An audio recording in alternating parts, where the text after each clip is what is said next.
Incarceration in your mind. Incarceration in your mind. This is for my brothers.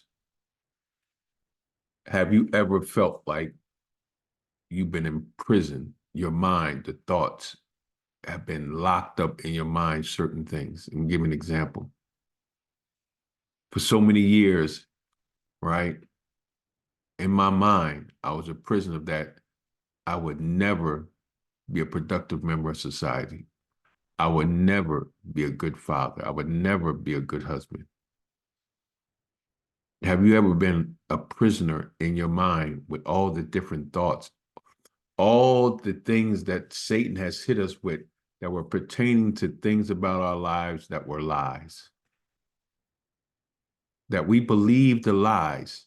And what's so powerful about a lie is what's so hard to see a lie or to uncover a lie is that the lie as if it's truth.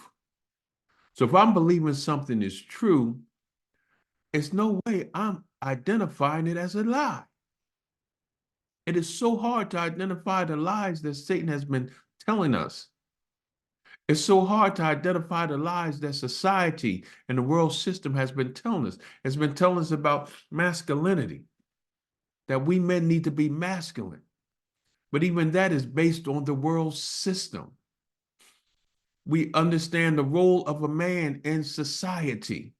That's also based on the world system. So right now, men have an identity crisis because we're trying to figure out our roles based on what masculinity look like, based on what society says, and not based on the purpose and plan that God has for us.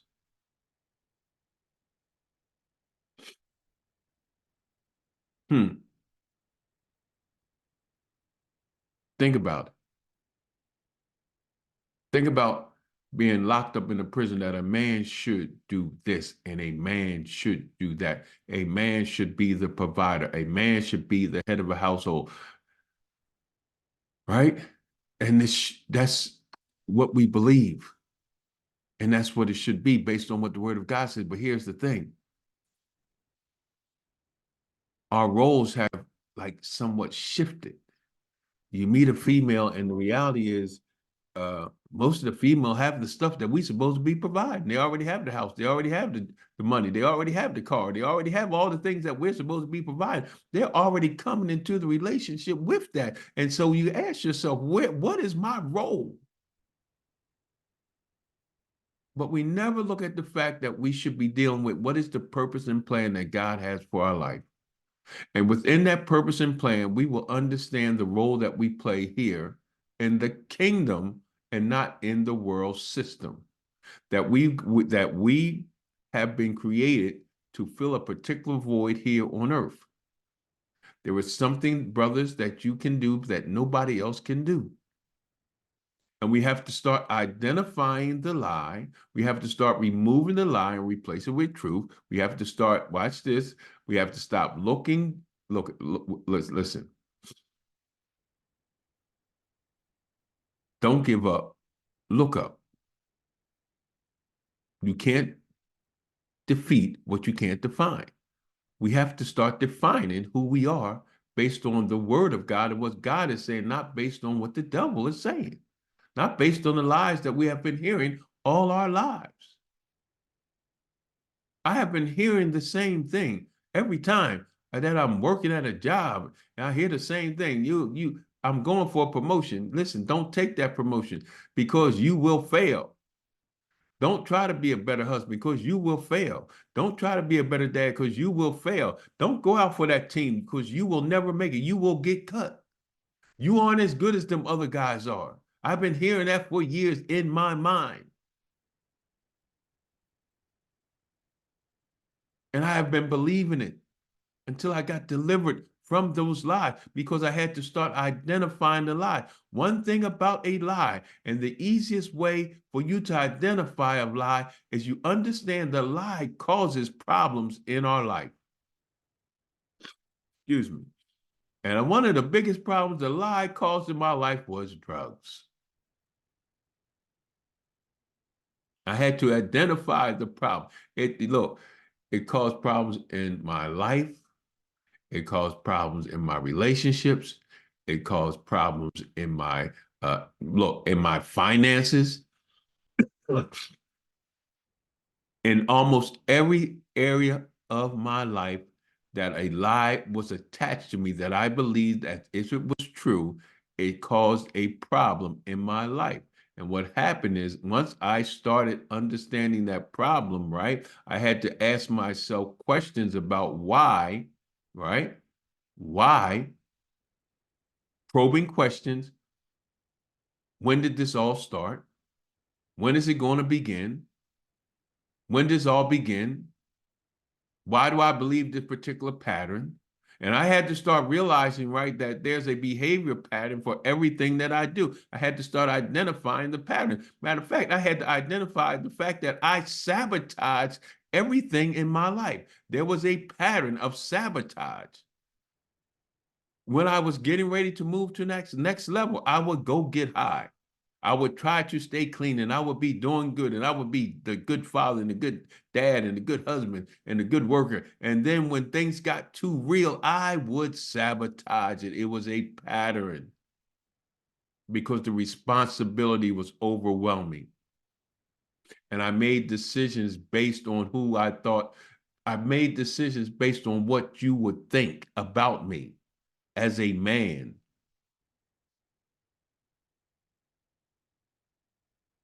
Emotional incarceration in my mind, locked up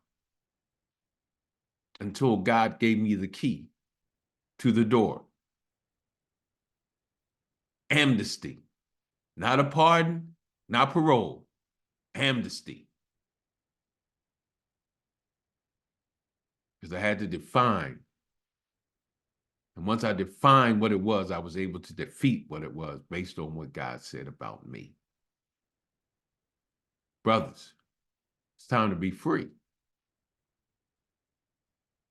My brother was sharing some stuff this morning. I was listening to him about insecurity. Yes, man, I'm telling you, insecurities is real. It is real. It is real. And to overcome insecurities. And now I will say this. I'm going to tell you, once you overcome insecurity, you will have issues with other men. Listen, let me share something with you. Most of the time I have a conversation with somebody. I will start a conversation and they will try to take the conversation someplace that I never intended it for to go. And the fact that I do not go where they want me to go, they fear that I'm confrontational. No, I'm not confrontational. Listen, I have enough wisdom now to know that my experience, not based on what you read, not based on your experience, but my experience says this. And my experience tells me that what you're saying, I am not going to feed into, nor am I going to go down that road to address it. And we as men, we got to understand that.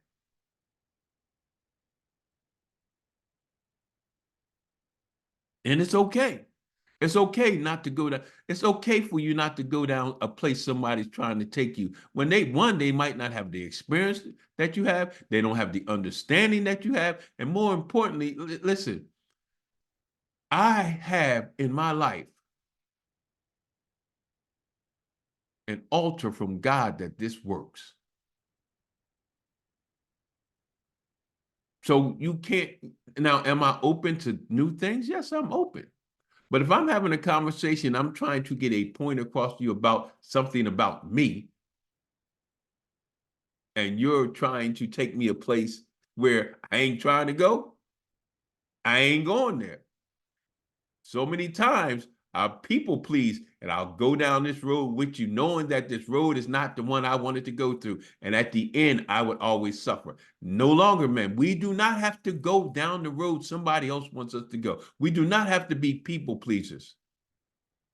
Because in the end result, when you please people, the only one that really gets pleased is the other person, and we continually get hurt, feel bad about ourselves. Those days are long gone, man. I was listening to my brother, what I admired about him. His life isn't perfect. My life ain't perfect. And I had to come to this. Sometimes I'm teaching or preaching stuff that God is still working on me. And it's not being hypocritical. No matter if God tells me to say something, even though I'm working on it myself and he's working it out in me, don't change the fact that it ain't true. I'm just saying. So we can no longer be feeling guilty. We can no longer have these insecurities. We can no longer make people make us feel bad because we're imperfect, because they're and it's not about me saying you're imperfect too. The reality is, listen, I might not be perfect, but I come from perfection, and there are certain things I can do perfectly. I'm going to say that again. I might not be perfect, but I come from perfection, and there are certain things that I can do perfectly.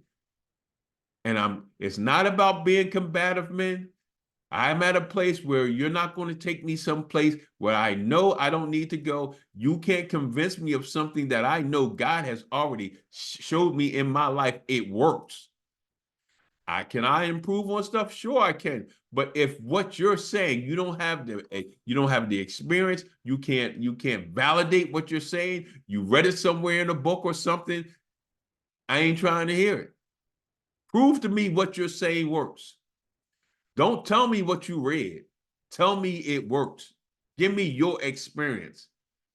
And if you don't have the experience to let me know it works, and my experience is contradictory to what somebody wrote, because listen, I don't care what you read. I can get 10 other people to say the opposite. I can find 10 other authors that say the opposite of what you just read. Which one is right? Well, the one is right is the one that I have experienced, the one that has worked for me, the one that God has showed me that this works because this is the way he addressed it in the kingdom. And the kingdom does not look like the world system. And I'm not moved by because you believe certain things. I'm not moved by that. That's what you believe. I'm not trying to change your beliefs. And we men, we got to stop. Listen, no, let me stop that. I've had to stop because I can't tell you what to do. I can only say what works for me. And it's working real good for me right now. I'm at a place right now where I'm really at peace. And I'm not moved by a whole lot of stuff. And I'm not people pleasing about a whole lot of stuff. And listen, I'm gonna be what God wants me to be. I'm gonna do the things that God wants me to do. I hear what he's saying for me to do. I understand my purpose and plan here on earth. It might not be yours, but I understand my purpose and plan, what God wants me to do. And one of the things is to when I was on that second floor flyer escape with that 357, get ready to blow my brains out and said, Jesus Christ, if you just save me now, I won't make people feel the way I feel. I didn't say I wouldn't do this no more. I said I won't make people feel the way I feel. And the scripture he gave me, after you're converted, go back and strengthen your brother. Based on my life experiences, based on the things that I thought was trauma, that really was my training, those 20 years of trauma in the streets and all that stuff, I was going crazy. I realized that was my training to be able to feel every feeling of every affirmatory of people who are just like me, that I can identify with your feelings. And how God brought me out of those feelings, the things I wanted to do, I didn't want to do, the things I wanted to do, I couldn't do. I formulated a plan on how I wanted to do certain things, but the next day I couldn't apply what I formulated in my mind. It was a vicious cycle. I'm trusting God. I'm open to anything. But what I won't do now is people please and go places that I know I don't need to go, right? It's easy for me to say I've got 28 years clean coming up in August. Say, well, I can't go in the crack house. Well, I can't say I can't go in the crack house if God wants me to go in the crack house and pull somebody out. The gates of hell will not prevail, meaning that meaning that I can go the gates of hell. Satan can't stop me from going in a place where he has people bound for me to bring them out. Do I go in crack houses just to be witnessing? No, I'm not going to do that. But if God takes me to that place to pull somebody out, I have the ability in his strength, to be able to go in and do what he asked me to do. If the person come or not, it doesn't mean it. But I did my part and I leave.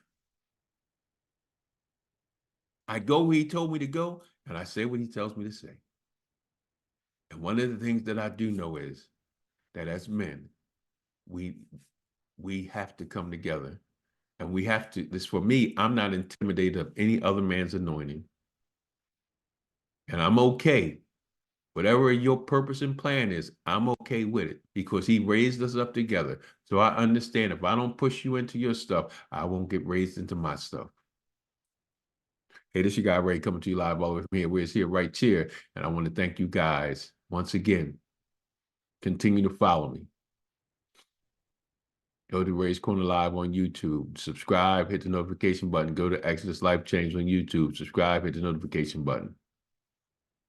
Appreciate you, but we can be free. And it's time for us to get free from the incarceration of our mind. Incarceration, emotional incarceration, emotional incarceration. We can be free, guys. The last thing I'm going to leave you with is this. We no longer have to be a prisoner of our mind.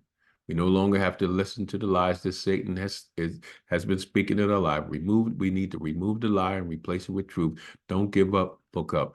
You can't defeat what you can't define. Understand this, either your thoughts, either you're going to control your thoughts or your thoughts are going to control you. Peace out. Holla.